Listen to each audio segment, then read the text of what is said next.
Today on This Old House, So you're getting ready for clapboard. Exactly, yeah. Now the biggest problem with an old house is what? Well, sometimes they're crooked. They're out of level. They're out of level. And this low-hanging pipe is a menace, but we have a solution. But it's not as easy as you think.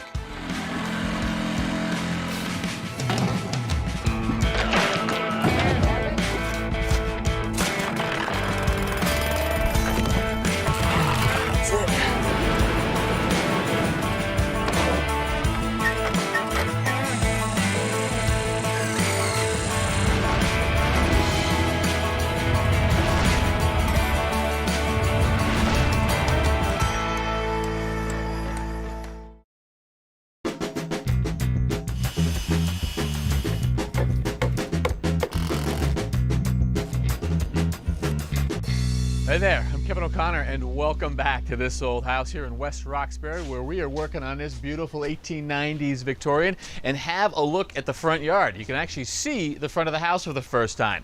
Jen and her crew took out some large oversized rhododendrons that were right out here in front. They went out back and now you can kind of see what we're working with here.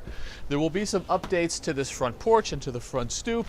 And then as you wrap around the house, you can see that most of the siding, well, all but this little piece right there, has come off. The house wrap has started to go in, and the windows are slowly going in one at a time as well. And out back, even more going on. Out back, the old porch that was here was pretty beat up and rickety. That has been taken off, and they changed the entryway to the back of the house as well. So the porch used to come in about to here, and then the doorway went in there. So they pulled this forward. This is all now enclosed space, and in the process, bumped the ceiling up a little bit so it matched with the kitchen. And now they're gonna rebuild a porch right here with a bulkhead over on this side, and plenty of rot to be found. This whole sill right here was replaced. You can see this sill is new PT right there. That was replaced. No shortage of rot on the house. Hey, Deleandro, Tommy, how are you? Good, Kevin. How you doing? Good morning. Rot everywhere, not surprising, right, Deleandro? Yeah, we found some rotted places in a few spots of the house. We still have one over there that we got to take care of it. And you can see the rafter tails up there that are rotted, but you can really see the damage from the board. That's definitely a sign of water getting in behind the wall, because the ants like to be up high, but they also like the areas wet. Gotcha. Okay. And the job for this morning, what are you guys working on? We're going to be doing the window casings. We're going to cut them over here and assemble in the front. Gotcha. And your material, PVC, right? We're tired of the rot, so we're upgrading. Yeah, well, you know, I mean, today you can use a cellular PVC just like this. This is a 1x5, which is basically 3/4 of an inch thick, and we're also going to use a PVC window sill. And it's got a relief cut in it right there, you can see, which is nice, so when the water drains off, it won't run under from surface tension, and we always want that to drop away. So this is the front window up here. Correct. Gotcha. Right. And you say this is close enough to what we've got on the house to... Close enough. I mean, it's better than taking flat stock. A lot of guys will take the flat stock and they'll actually picture frame the window like that, and that's, Gotcha. it just doesn't look right because it's wrong. Yeah, okay. So cut here, assemble there. Yes, yes. Sounds good. Yep. All right.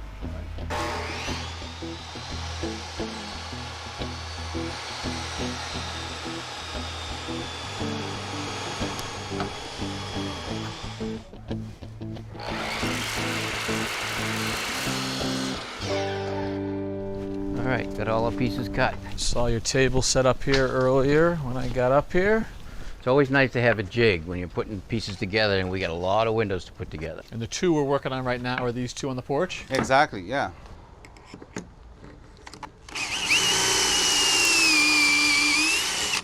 I like your jig here, Tommy. Yeah, makes life a lot easier. So you got a screw here to keep the side casing set off from the end of the sill. Right. You've also got it nice and flush in the back. That's the idea of it, flush in the back.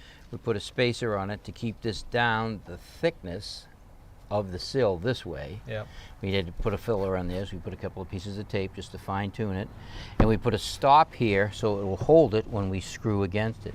So now when we hold it even with the edge of the plywood, we put a screw for our overhang, and we now have a spacer to go from left to right. Our sill is cut to length. We take our casing that's cut, put it against our filler piece, push it in tight. We have our overhang the same as the other side.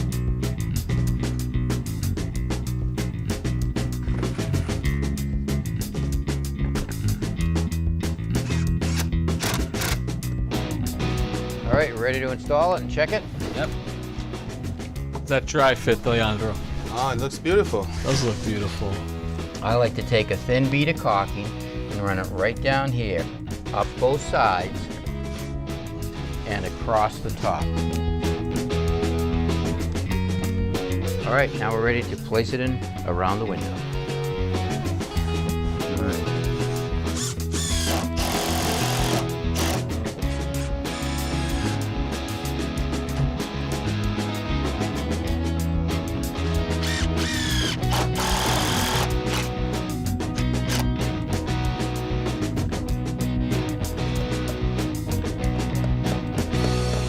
All right, we got the molding.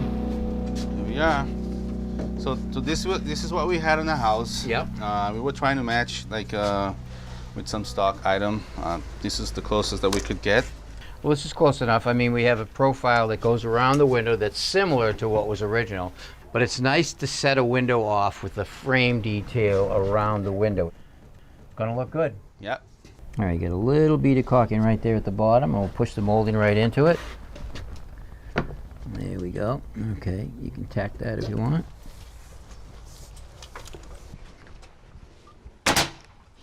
All right, we'll put some glue on the ends where they miter, meet together. All right, that looks good. Yeah, came out great. And how many more you got to go? 29 more to go. That's it, huh? Yeah, that's how it is. Good start, looks good. Yeah, what a difference, huh? Yeah, it looks great. Nothing says Boston City living more than a nice shade tree along the sidewalk, and that's exactly what's missing from our project. The elm tree is that quintessential city tree, but starting in the 1930s, the elm population was decimated by the Dutch elm disease, which is caused by a fungus spread by beetles. Leaves on one or more branches suddenly wilt and drop. Young growing elms may die in a month or so, while the older ones die within a couple years. Some communities are managing the spread of the disease by inspecting the trees and removing dying or dead branches, or injecting at-risk trees with fungicides. But the long-term solution to the disease is the development of a disease-resistant cultivar.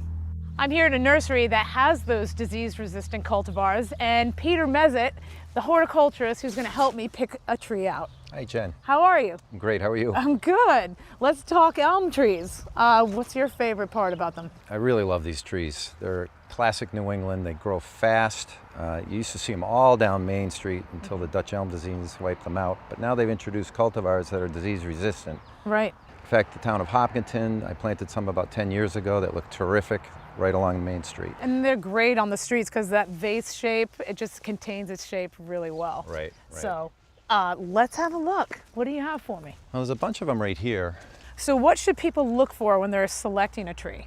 Anytime you select any tree, you want to make sure that it's a solid root ball. And this one is, you can see by moving it around that it's not loose. Right? You also want to make sure that the width of the root ball to be the correct length relative to the diameter of the trunk. Generally, you want the root ball to be about 10 inches for every inch of trunk diameter. And this one fits the bill perfectly. And that's a good point about it not being loose, because if this root structure is compromised, then it's not going to take well. Correct. And this is out of season where you don't see leaves right now, but the next thing I would look at is the top. Right. And that the leaves are all healthy. I know this one is. The leaves just fell off recently. I also look at the branch structure. It's nice and well-rounded here. And then I kind of like the next one a little better in my mind because it has a more straight leader going up about 10 feet before you see that crotch. So with shade trees, you want that height, especially with elms, you want that V-shaped development. Right, and especially if they're going to be city trees, the more vertical, and then this vase shape makes it an excellent choice. Correct. Well, you know what? I think this is the one I want then. Can we throw a tag on it? Absolutely. There you go. For me, sold tag. Olmsted would be so proud. Awesome.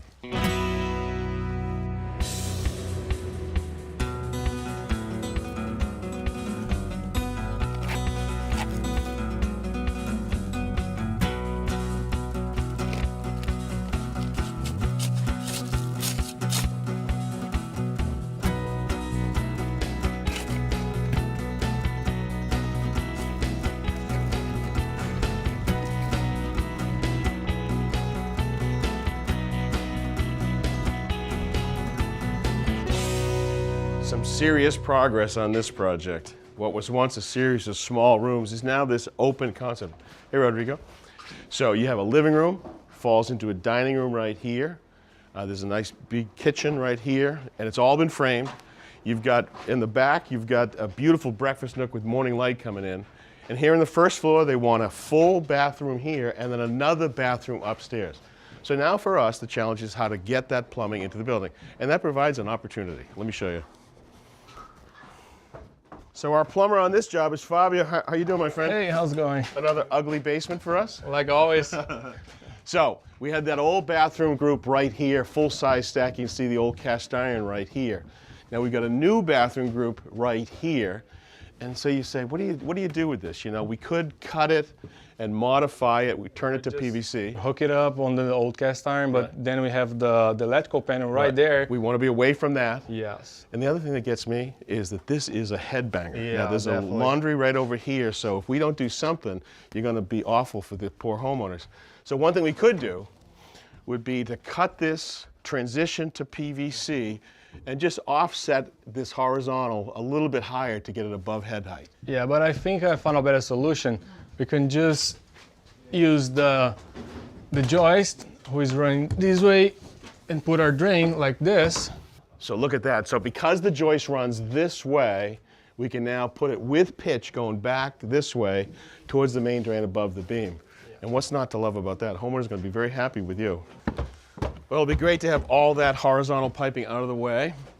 So now our challenge is, by code, we need to have a full-size stack that comes from the basement with pitch, in this case upwards, up through the building and out through the roof. And that poses some challenges. Here's our joist down below right here. And the perfect place was right there, right? Yeah, right in this 2x6 wall, but unfortunately you have the staircase header right below it. So what we thought was going with our drain right here. It'll fit right there. Yeah. And that seems easy enough for the pipe anyways, but as soon as we add a fitting, which we will, it gets too fat. So we're gonna have to pad one of the walls. Yeah, I already talked to D'Alessandro, and he said since the bathroom is too small, we should pad it on the kitchen side and pad because this whole wall. the kitchen is so large, Right. and then we have a nice fitting inside the wall. Right. So now we come here, we make this go away, and the piping continues up. And then I see you've drilled for your toilet there on the master bathroom, and that's not good. Not good because it just landed on the joist. And So what, either head it off or change the toilet? Yeah. Okay, good. Okay, so now you introduce a Y, so that lets you go to your branch to that second floor toilet, and now you're gonna turn, you go horizontally, and then that goes up through a closet and out through the roof. It's sort of convoluted, but it's the only way you're gonna do it. All right, I hear some banging. Let's go check. All right, the fun part. All right, so this is when we smash this out of here. I love this. All right, cast iron is pretty unique because it's got this property that if you hit it, it will actually smash. So why don't you keep going, Raphael. I don't want to slow you down. This is the fun part.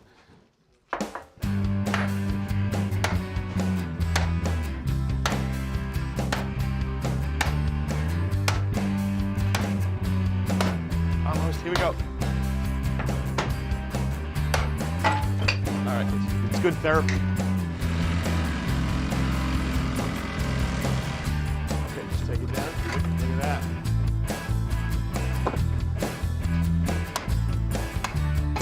All right, grab that, guys.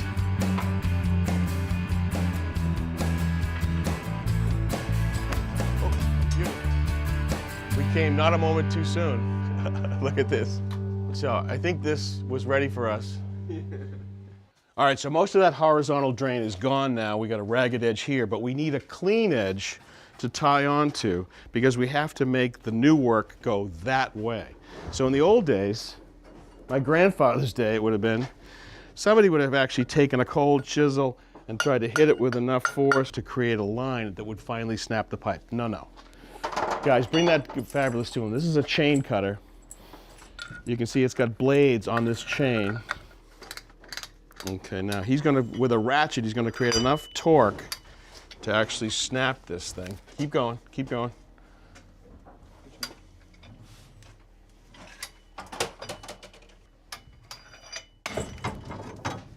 Look at that. Perfect clean cut. Great.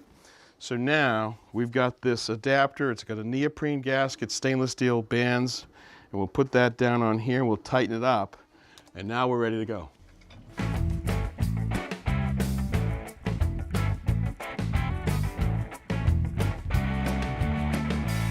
All right, so that's all snugged up. In just a little bit of time, you got this run here perfectly up inside the joist bay. Look at the headroom here. Pick up the first floor, go vertical. All the way up. But look at this. You were clear from the electrical panel, plenty of head height, nothing to bang. We can even put a pool table We here. could. Thanks for your great work, you guys. Awesome. I'll get the beer.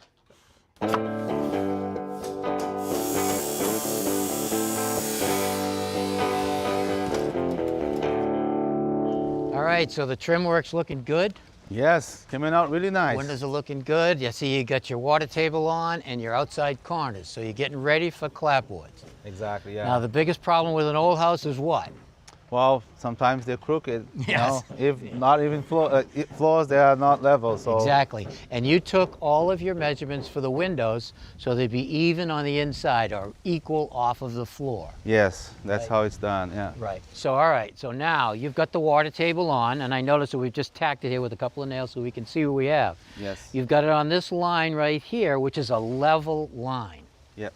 But to be even off of the windows, it needs to come up to here. So now if we climb the walls with the water table being level and we go up row by row, this siding would hang down about that much, which is too low. All right, that's where we want to be. So what we're going to do is you want to move this up to this line here, and then we can space our siding out equal, and we'll end up with the right dimension at the window where it should be. All right, so now we're going to put a piece of flashing in here. It's got to bend up, in, and up the house. So it just sits right on there like that, and we'll just nail it in place with some roofing nails. All right, so now we're going to take some tape and run it across the top edge right here. So if any moisture should get behind it, we want it to run out on the face of it, not behind it. Push that nice and tight. All right, our water table is moved up. And if you remember, that space that we had was probably around 2.5 inches. So now, because we moved it up, let's measure the distance from the window right here. I have a little bit under 30 inches. What have you got down there, D'Alejandro? Just under 30 inches. See? So now, because of the distance of the house, if you look at that water table, it looks level, but it's also parallel with the windows. Now we're going to put a starter strip on. And we don't want the starter strip to lay on the flashing, because if this gets wet, that means the siding is sitting in that moisture. So we're going to space it out the thickness of a speed square, and that will allow that area to dry and the siding won't get saturated. All right, now we're ready to start laying out for our siding or coursing. So our first row is going to go here, again, slightly off of our drip edge right here, our flashing, so it's not sitting in the water. And the other one is going to end up right there. Okay, so what I need to do is I'm going to create a story pole, and I'm going to take the measurement from here to there, which I know is about 30 inches. So I'm going to take a stick. I've got a V on the bottom because this is going to be what I call a swing stick. All right, so I take my tape measure and I measure from the V. And we're going to go, our coursing is going to be as close to 5 inches as we can get it. So I want to take my measurement from the point of my stick, and I mark 5, 10, 15, 20, because that's the spacing of our clapboards. Now I'll just run a straight line across my reference point.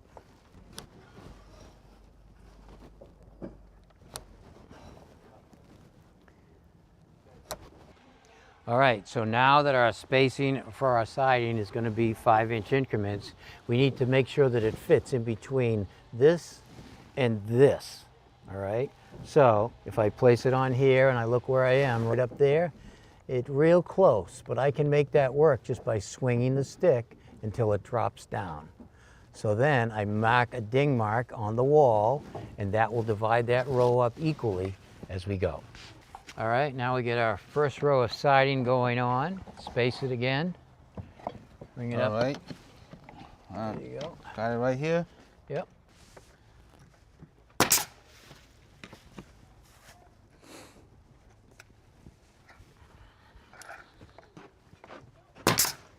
All right, now before we put our next piece on to match this piece, I'm going to slide a piece of soft flashing right in here behind the joint.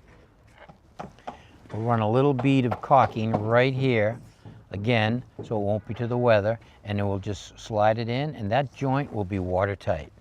The reason we want to do it is because if this wasn't here and that joint opened up, water will migrate between the joint and run down the sidewall. Bring it down. That's good right there. Right there. Good there? Yep. First course is on. Take it, line it up where I want it, push it tight at the top, mark it. Take my swing stick, put it on the siding. I put a point on the end of it because when I swing it, if I swing it and it's on the wrong side, I'll be too high. So I want to put it down, I'll swing it till it hits the line right there, mark it.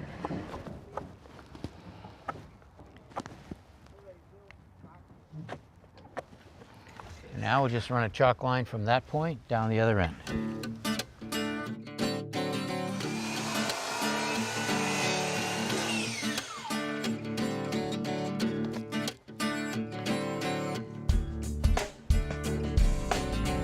Put the top on the line. And nail it up.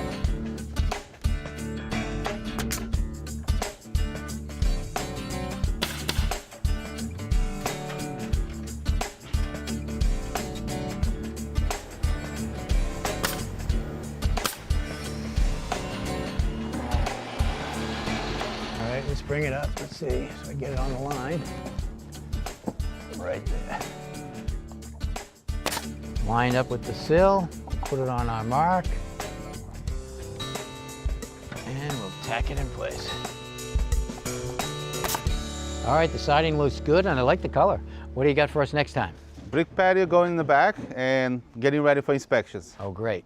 Well, until next time, I'm Tom Silva I'm Deleandro Diaz. for This Old House. Yep, it's gonna look good. Moving along quick. Yeah.